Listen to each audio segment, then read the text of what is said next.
My brothers and sisters, you are now watching the Gamer 2323, so just forget about the chores you're supposed to do. Put your feet up, get your Kool-Aid, fried chicken, popcorn, get whatever you may need! And I hope you enjoy the video. Woo!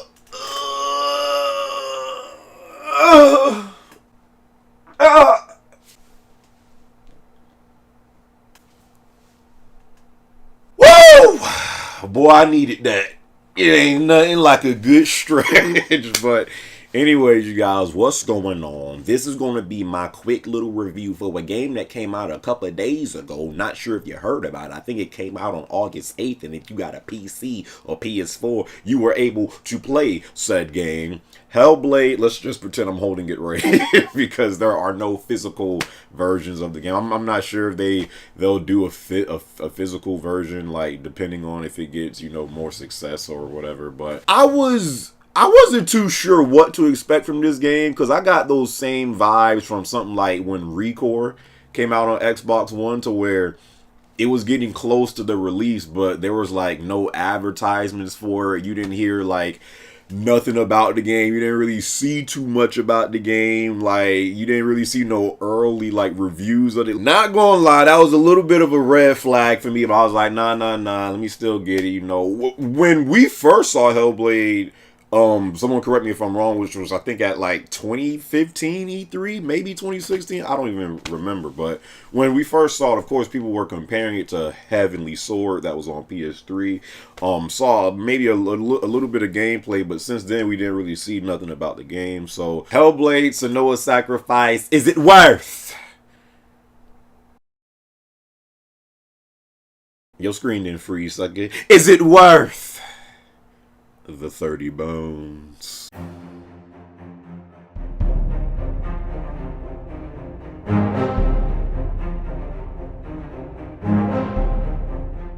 So this game,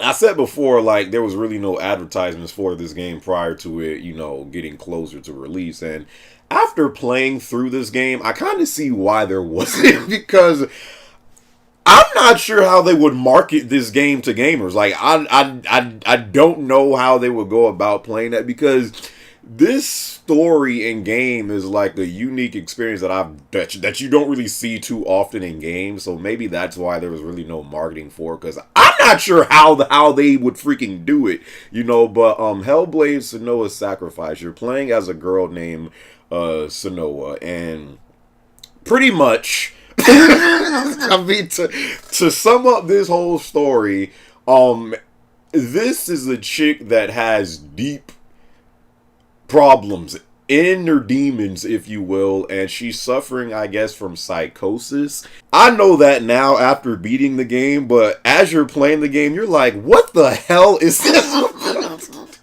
What the hell is this about? Because I'm telling you right now, bruh, as I'm playing through this game, I'm like, what the hell is even going on? All I know is this chick wants her boyfriend back, but that's it. Once you beat the game, it kind of like summed it all up. And honestly, when I beat the game, I was about to be like, this was the worst. not that it was like one of the worst, you know, games I've played, but I was just so like, because it's like an experience you don't get all the time. And I think if you do wanting to play this game, a lot of people, you know, it's kind of like when you know, the terms and conditions come up on the screen. Like, no one actually reads the junk. You just freaking skip it and be like, yeah, cool, accept, you know, but no one reads it. And I think that's one thing that people, that when that warning sign comes on the screen when this game first starts,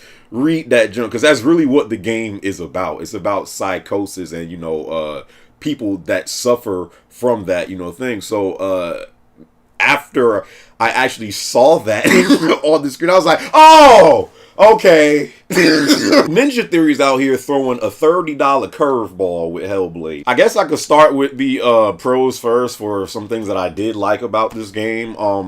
First off, let's get this out the way right now. This game's graphics, bruh, the graphics in this game This is easily top 5 best graphics I've seen on PS4 to date. Like, this is in the top 5 games that have been released on PS4 as far as graphics go. This junk looks incredible, son. I'm like, oh my god, bro. There are so many times in this game where you're just like, this game looks really good. The details in this game are incredible. So that's the first thing that pops out to me with this game. The combat, I did like the combat. However, it does get a little repetitive.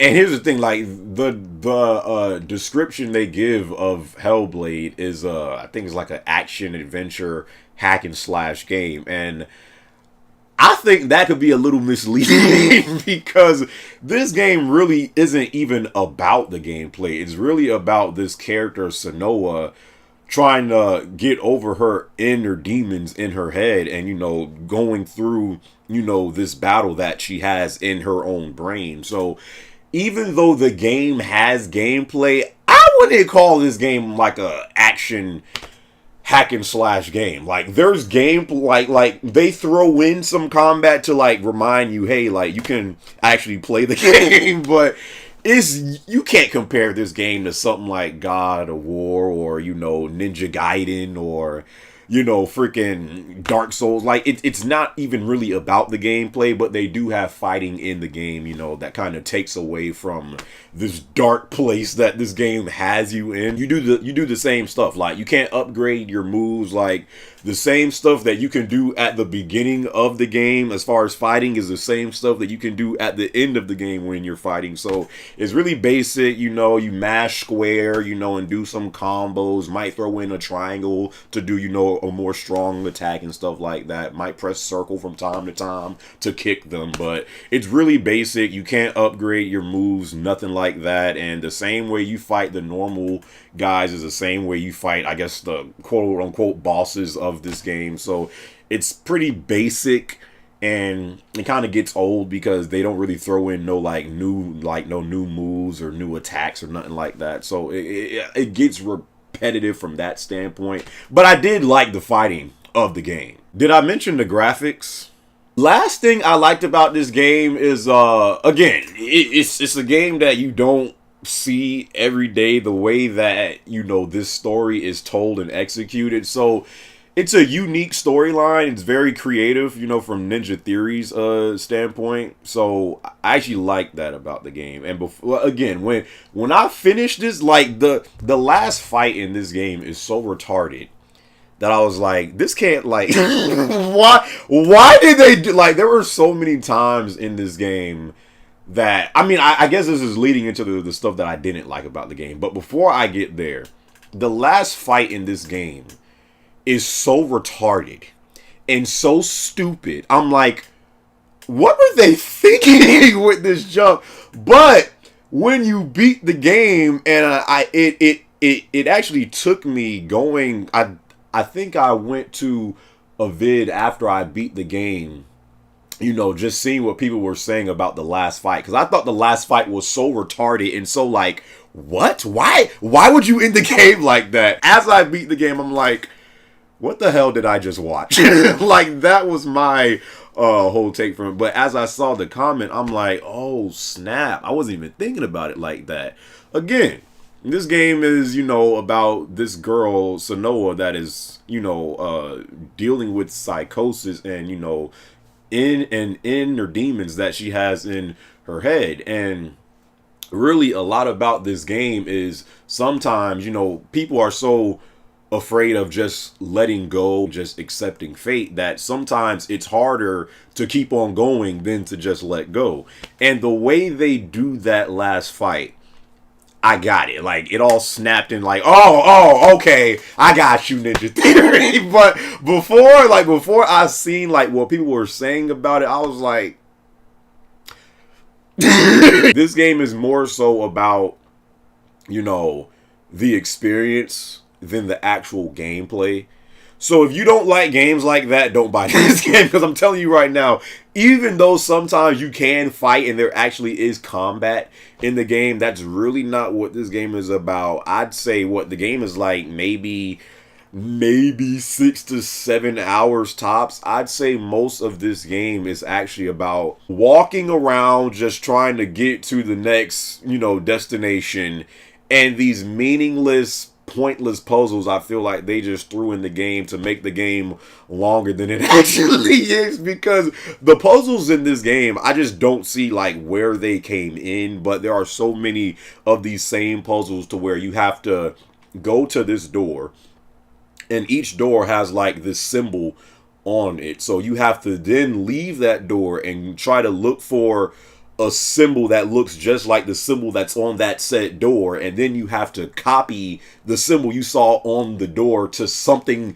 in the environment that looks just like that symbol. And once you find all those symbols, then you can go back to the door and open the door. There's so many puzzles like that in this game, and I'm just like, does this actually serve a purpose, or is this just to make this game longer than it actually is? And that's really what I think it is. Like, they just threw in these puzzles to, like, keep you doing something while you're really not doing much of anything. This isn't actually, I'd say, a video game. It's more of a experience, and they actually say it's best to play this game with headsets on, because again, like, this chick is dealing with she's dealing with inner demons. So playing the game with a headset is, actually how they suggest that you experience this game. So this game is more so about the experience than the gameplay. And we've had games like that this gen. Again, we've had Firewatch, and some people like that game. Some people really didn't like that game. A lot of people, when they spend money towards a video game, they want to feel like they're playing a video game. I kind of think there's like, you're treading on thin ice with stuff like this, because you're gonna have the people that be like, the art style of this game, the emotional path that this game's creative storyline leads you on, combined with the lead of the strong female character Sonoa, combined with that of the amazing gameplay, with the creative genius of Ninja Theory, combined with the blasphemication of this said. And then you're gonna have the other people like, just one of them fake woke, fake deep games, ain't it? The way this game is executed, I think there's going to be so many different opinions with this game and mixed reviews that people have with this game. So really, it's based on the person that's playing the game. Some people that think this game is a game of the year contender, I'm looking at these suckers like, what, are we changing the definition of what a game of the year contender is? I personally think I lay like right in the middle with this game. I didn't think it was the most amazing thing ever, but I didn't think it was the worst thing ever. I did enjoy the experience that this game offered. I thought that was, really cool the way they did it. But I also like, when I spend money on a game, I want to feel like I'm playing a game.